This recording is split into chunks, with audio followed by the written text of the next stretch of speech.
જય શ્રી કૃષ્ણ વાલા વૈષ્ણવજનો। આજે આપણે સાંભળીશું પુરુષોત્તમ મહિનાની દીકરા વગર વહુ કથા। પ્રાચીન કાળની આ વાત છે। એક નાનકડું નગર હતું। એમાં મૂળચંદ મહેતા નામે એક બ્રાહ્મણ રહેતો હતો। તેની પત્નીનું નામ મંગુ ગોરાણી હતું। બ્રાહ્મણને બ્રાહ્મણી જીભના સાચા, મન મીઠા, સ્વભાવે સરળ, નગરના દુઃખે દુઃખી અને નગરના સુખે સુખી, કોઈનું કામ કરવામાં જરાય વાર ન લાગે, મનમાં મોટપ નહીં, ઘરમાં કશાયની ખોટ નહીં, આવા પરગજુ અને મીઠા સ્વભાવવાળા મૂળચંદ મહેતાને આખું ગામ મહેતાજી કહીને જ બોલાવે। મંગુ ગોરાણીને ગોરાણીમાં કહીને બોલાવે। મહેતાજી ગામના બાળકોને ધર્મના પાઠ ભણાવે અને કર્મકાંડ કરે। એમને દાન દક્ષિણા મળે તેથી કોઈ વાતની ખામી નહોતી। ખામી હોય તો બસ એક પેટ જણિયાની। વાર આવે, તહેવાર આવે અને દીકરા વગર મંગુ ગોરાણીને ખૂબ લાગી આવે।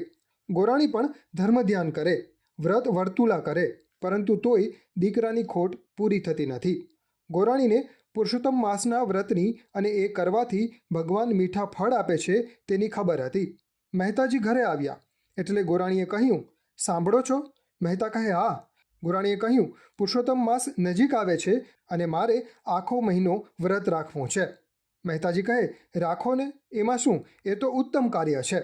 ધર્મ ધ્યાનમાં પૂછવાનું થોડું હોય, તમે એકલા નહીં, આપણે બંને નિયમ રાખીશું।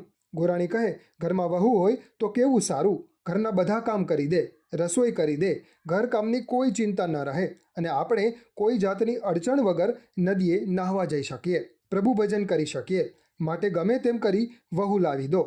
મહેતાજી કહે, ગાંડી રે ગાંડી, દીકરા વગર વહુ કોણ દે? ગોરાણી કહે, એ હું કાંઈ ન જાણું, બસ વહુ લાવી આપો। મહેતા કહે, પણ તમે સમજો તો ખરા? ગોરાણી કહે, એમાં શું સમજવાનું? કોઈ પૂછે તો કહેજો કે દીકરો કાશીએ ગયો છે, કર્મના પાઠ શીખવા, વેદની વાતો શીખવા અને ધર્મ ધ્યાન શીખવા, બસ। આમ કહી ગોરાણીએ ભાતાનો ડબરો તૈયાર કરી આપ્યો। મહેતાજી બોલ્યા, ભલે, જેવી પુરુષોત્તમ મહારાજની મરજી। આમ કહી ગાંઠે થોડી સોનામહોરો બાંધી ભાતાનો ડબરો લઈ વહુની શોધમાં તેઓ ચાલી નીકળ્યા। ગામે ગામ ફર્યા, પૂછપરછ કરે છે, પરંતુ કોઈ હા કહેતું નથી। આગળ જતાં તેમને ખબર પડી કે પાસેના ગામમાં કુંવારી છોકરી છે। મહેતાજી હરખાતા હરખાતા એ ગામમાં પહોંચી ગયા। ઘર પૂછી ઘરે ગયા, જઈને બધી વાત કરી, મારો છોકરો કાશીએ ભણવા ગયો છે, આવતા અધિક માસ ઉતરે ભણી ગણી વિદ્યાલય પાછો આવશે એટલે તમારી દીકરી મારા દીકરા સાથે વડાવો।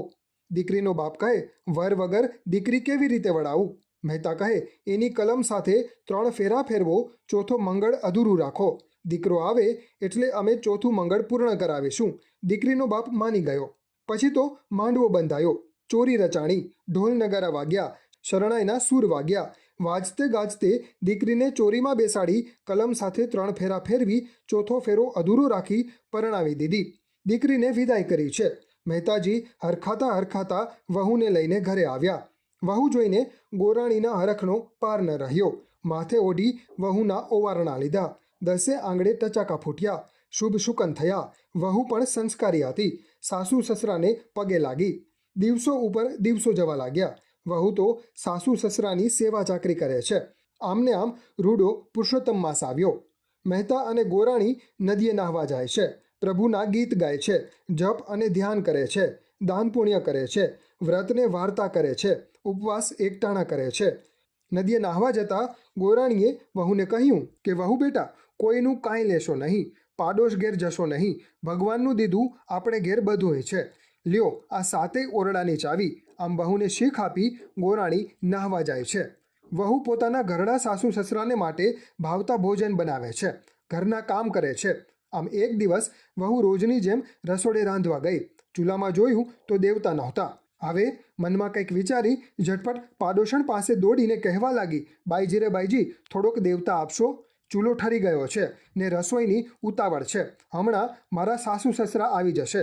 પાડોશણ કહે, ગાંડી રે ગાંડી, તું તો સાવે ભોળી છે, તારે તે વળી એ સાસુ સસરા કેવા? એ તો વાંજિયા છે, એમને વળી દીકરો કેવો ને વહુ કેવી? પાડોશણની વાત સાંભળી વહુ ઘરે આવી, વિચાર કરે છે કે મારા સાસુને સસરા દેવ જેવા, ખોટું બોલે નહીં, પરંતુ તેમ છતાંય તેની આંખમાં આંસુ આવી ગયા। ખરું હશે કે ખોટું? ખોટું હોય તો મારું શું? આમ વિચારતા વિચારતા વહુને સમયનું ભાન ન રહ્યું। સાસુને સસરા નદીએથી સ્નાન કરીને ઘરે આવ્યા। જોયું તો વહુની આંખોમાં આંસુ હતા. ગોરાણી તરત જ સમજી ગયા કે વહુને ખરી વાતની ખબર પડી ગઈ લાગે છે. ગોરાણીએ વહુને પૂછ્યું કે વહુ, તું રડે કેમ છે? શરીરે સુખ નથી?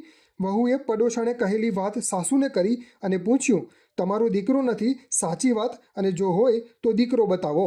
ગોરાણીને વહુની વાત સાંભળી દુઃખ થયું. મનમાં ને મનમાં પુરુષોત્તમ ભગવાનને તેઓ વિનંતી કરવા લાગ્યા કે હે પ્રભુ, દયા કરો, કૃપા કરો, હે દયા વિધાન, અમારું સંકટ હરો. ગોરાણીને ચૂપ થઈ ગયેલા જાણી મહેતાજી બોલ્યા, વહુ બેટા, ધીરજ રાખો, અધિક માસ પૂર્ણ થવા દ્યો, દીકરો જરૂર બતાવીશું અને તમારી સાથે પરણાવીશું.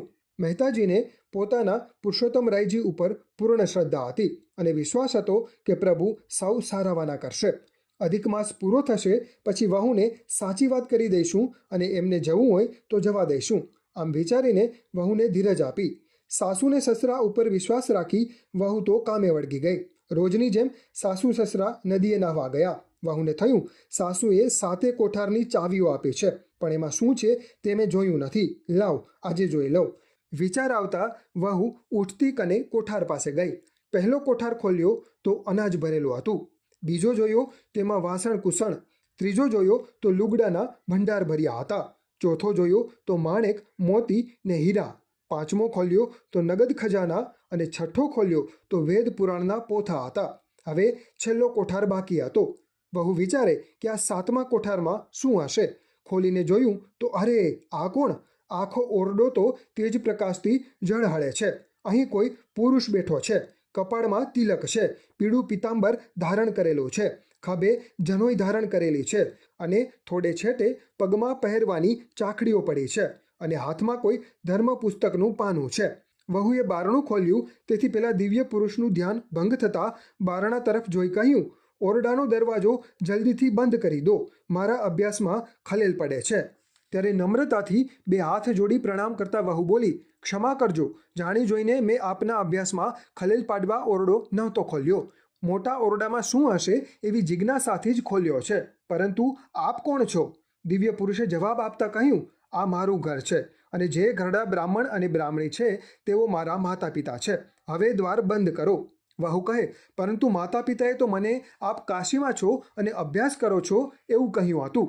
હા, એ ખરું છે, પરંતુ ગુરુ કૃપાએ અને યોગના બળે હું કાશીમાં પણ અભ્યાસ કરું છું અને અહીં આ ઓરડામાં પણ છું. અધિક માસ પૂર્ણ થયે મારો અભ્યાસ પૂર્ણ થશે એટલે તમે મારા માતા પિતાને કહેજો કે લગ્નની તૈયારીઓ કરીને આ ઓરડા પાસે આવી મને પુરુષોત્તમ દીકરા કહી પોકારે. હું બહાર આવીશ અને તમારી સાથે લગ્ન કરીશ. ત્યાં સુધી તમે મારા માતા પિતાની સેવા કરજો. હવે દ્વાર બંધ કરો.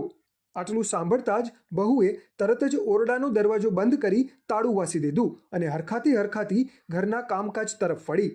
જાણે કંઈ બન્યું જ નથી તેમ રોજની જેમ સાસુ સસરાની સેવા ચાકરી કરે છે, ઘરકામ કરે છે. સમય વીતતા પુરુષોત્તમ માસ પૂરો થયો. છેલ્લો દિવસ હતો. આજે ઉજવણું હતું, તેથી વહુએ વ્રતના ઉજવણા માટેની બધી તૈયારી કરી લીધી.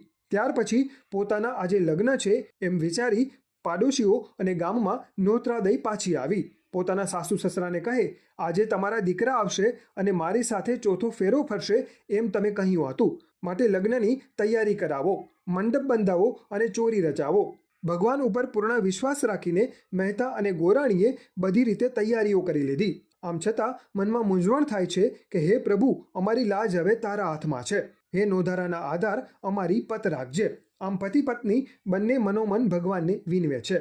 ત્યાં તો લગ્નની ઘડી આવી પહોંચી અને વેદ મંત્રોચ્ચાર કરતા બ્રાહ્મણે કહ્યું, વર કન્યા પધરાવો સાવધાન. સાંભળી ગોરાણી અને મહેતા મૂંઝાવા લાગ્યા. હવે શું કરીશું?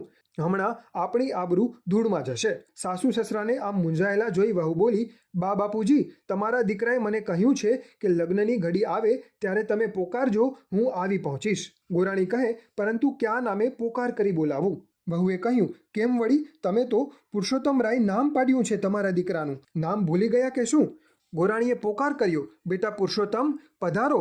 આમ કહેતા જ ફટાક કરતા 7મા ઓરડાનો દરવાજો ખુલી ગયો અને પીળા પિતાંબરધારી પુરુષોત્તમરાય પગમાં ચાકડી પહેરી ઓરડાની બહાર આવ્યા.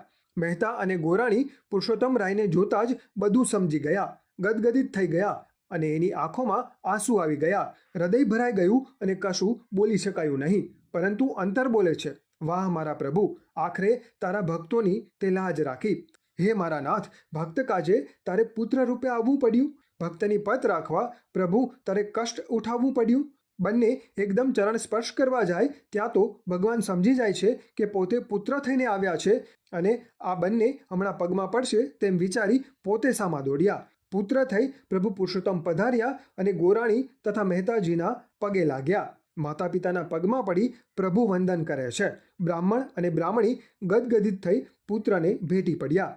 પછી તો પુરુષોત્તમ રાય લગ્ન મંડપમાં પધાર્યા. ચોરીમાં પરણવા બેઠા. ચોથો ફેરો ફર્યો અને લગ્ન સંપન્ન થયું. ચારેકોર આનંદ આનંદ વર્તાઈ રહ્યો અને આકાશમાંથી પુષ્પવૃષ્ટિ થઈ. હે વાલા પુરુષોત્તમ પ્રભુ, તમે જેમ મહેતા અને ગોરાણીની પત રાખી તેમ જે કોઈ વ્યક્તિ અધિક માસનું વ્રત કરે તેમની પણ આપ પત રાખજો. બોલો પૂર્ણ પુરુષોત્તમ ભગવાન કી જય.